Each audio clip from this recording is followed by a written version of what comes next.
You ever killed? You killed a kid, Tony? We ain't gotta talk about that. Put like this here. Let's put it off air. Let's put it like this here. We're not If live. you have a child, and this has happened, like if you have a child, you know, and the child has a weapon, he's has legit intent on killing you and your team. You're pretty much your team, you yourself and your team are the most important things. Like it's either you, your team, or that child. 9 times out of 10, hey, that child gotta go.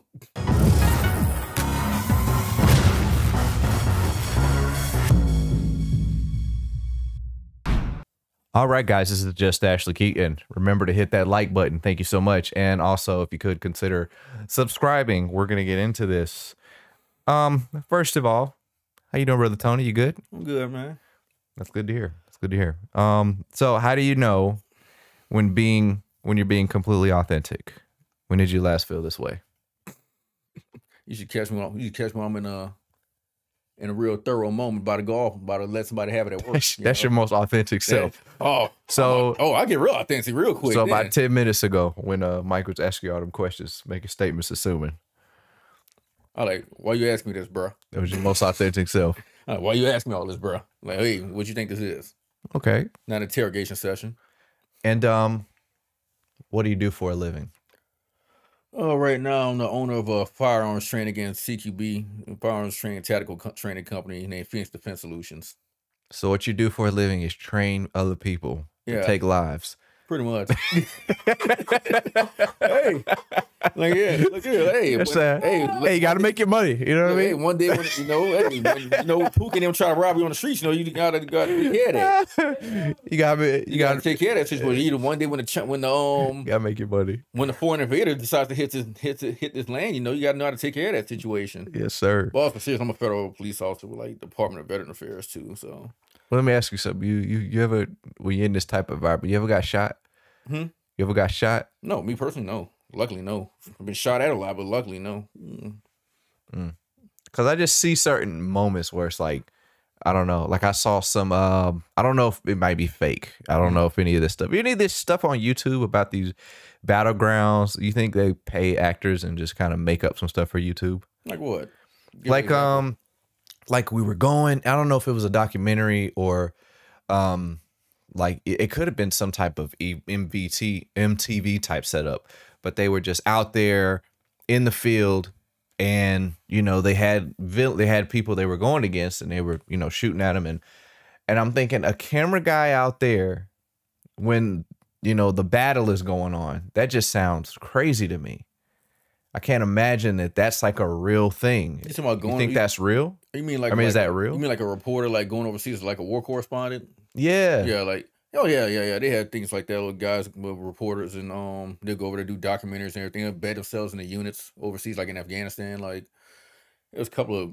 Let's see. Let me give a good example. I know there's one time during the Iraq invasion. They had a reporter from Rolling Stone magazine embedded with First Reconnaissance Battalion, and that's how the whole Generation Kill thing got started. What that series got started and everything like that. I think there's a book about that too.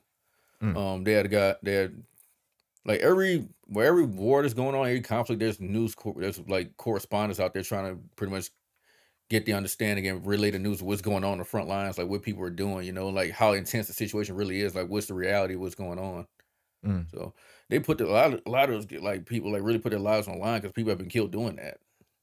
So it gets really intense. Like, how do you motivate yourself? I mean, you ever been in a situation like in the field where it's like, I could die today?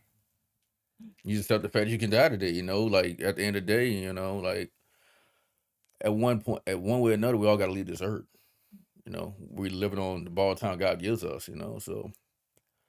And yeah, things do get scary at times, but on the same token, you gotta realize that when it's your time, it's your time. I remember like my first time being the first night in Afghanistan. As soon as I got off the plane and got to like our little transition camp that we were in, whatever, the base got rocketed. We got hit with rockets that night. Out of nowhere. It was like the first time I experienced it. I'm like, what is it? It's a whole different. I see people like panicking, getting fetal position, and everything. I'm sitting here in the chow hall eating ribs. I'm like, I think I'm in a hard structure. I don't see anybody else running, so I'm just go back to eating my ribs. Okay, I'm in Bagram, Yeah, they had like these like things that these had like these big buildings that were kind of determined as hard destruction. I think because they were made pretty much of concrete and everything, so the rocks couldn't really penetrate them like that. So, and I think like the roofs were covered in sandbags and everything, so they'll pretty much detonate on impact.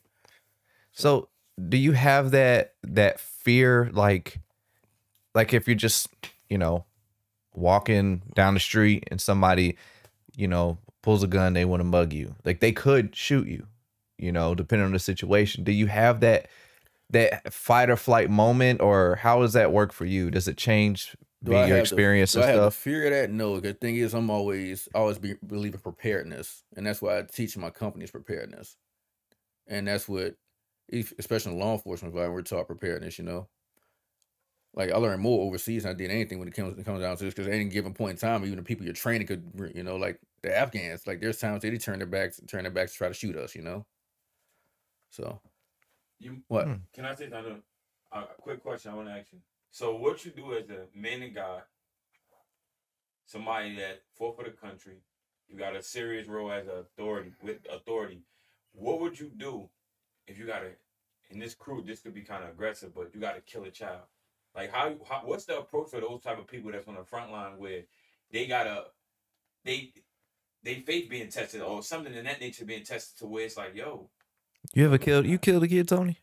We ain't gotta talk about that. Put like this here. Let's put it off air. Let's put it like this here. We're not live. If you have a child, and this has happened, like if you have a child, you know, and the child has a weapon, he's legit intent on killing you and your team. You're pretty much your team. You're yourself and your team are the most important things. Like it's either you, your team, or that child. 9 times out of 10, hey, that child got to go. It's like a real best of situation and everything. I'm trying to be all PG about this, but just say not, you know, and watch what I say. But hey, child gonna have to get it. That's just what it's gonna have to be in order for you to go home. You know. It's not your fault or that child's fault that their parents indoctrinated them into doing what they're gonna do. You know, there's plenty of times when parents, you know, over there, those terrorists, you know, they strap their kids with like that's whatever, you know, send them out to go do their bidding. Like there's times when hell, I had a friend of mine, you know, he gave a little kid some candy. Next, the little kid turns around, throws a Russian grenade at him, and he messed up his back. Wow. Yeah, he was in the civil affairs team, so. That's wild. Yeah, so he had to get back surgery not too long after that. Well, I want to take a turn into a more lighthearted. Let's get to some lighthearted questions. So lighthearted than me? I don't know about. Yeah, we'll see about that. Because that was a heavy dose for us all today. Okay, so this is the this or that segment. All right, so you just have to answer. Can you get with this or can you get with that? So you just pick which one, okay? Very simple stuff. All right. First question, jiggle or wiggle? I give it some jiggle. Yeah, you know what I'm talking about. Yeah. All right. Drums or guitar? That's a tough one. I'll say drums. Okay. Receive advice or give advice? It's always better receive. It's always better receive first, especially when it comes down to advice, because you gotta be able to decipher like what works and what doesn't work, and then apply how it needs to be applied, and then we can pass that advice along later. Okay, and then slurp or smack? Smack. I ain't slurping nothing. Yeah. Say that for the Midtown dude. Nah. Oh man, that's for the Midtown folks right there. All right, nothing against the LGBTQ. We don't want to get canceled here, okay? We don't want to get canceled here. All right, tambourine or harmonica? Harmonica. More old school. Okay. Yeah. Employee or boss? It's kind of a tough one. Yeah, I really think a lot about that one. I don't even know what it's asking really. To be a good boss, I guess you gotta know how to be a real good employee too. Because being an employee, you know what you don't like in a boss and what you need to be to be the change. You know.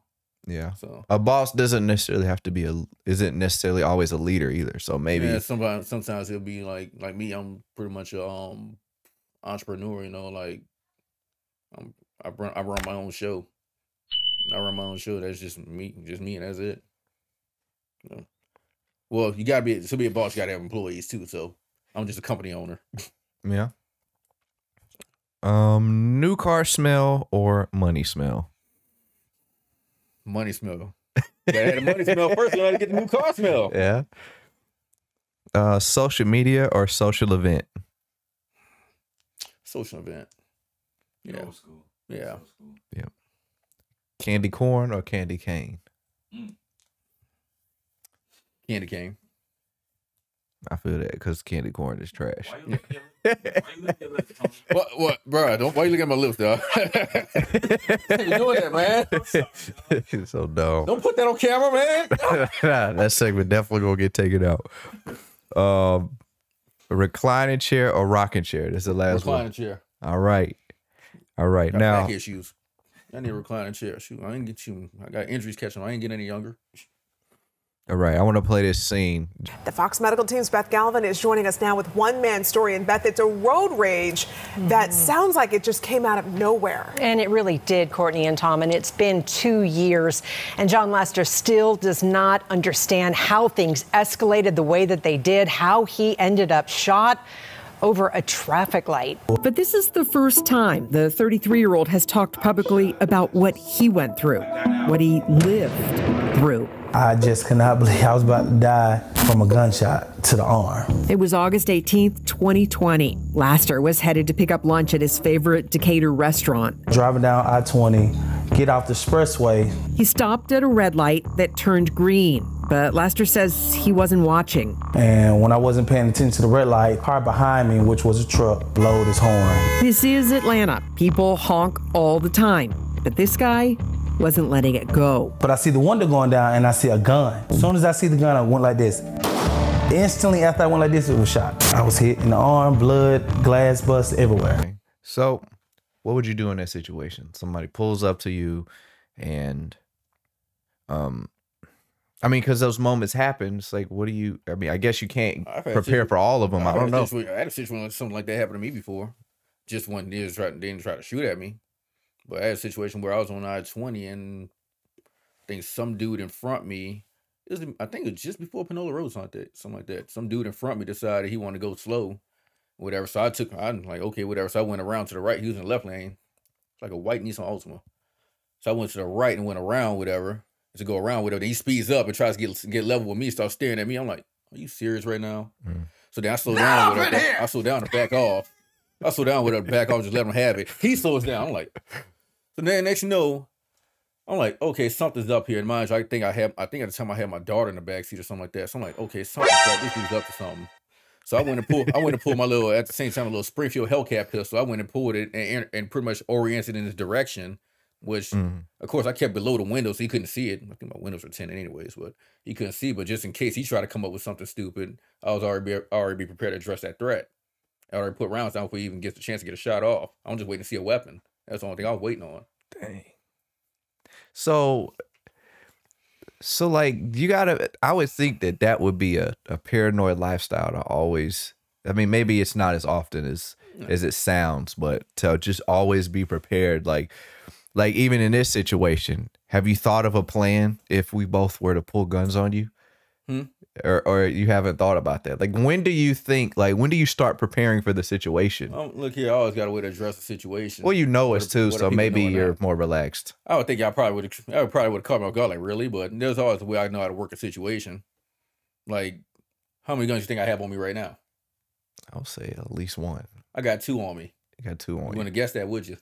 No, I wouldn't have guessed it. I mean, if I was thinking about some Will Smith Wild Wild West stuff, I probably would have guessed too. But I said sometimes I keep a backup gun. So you brought a gun in my grandma's house?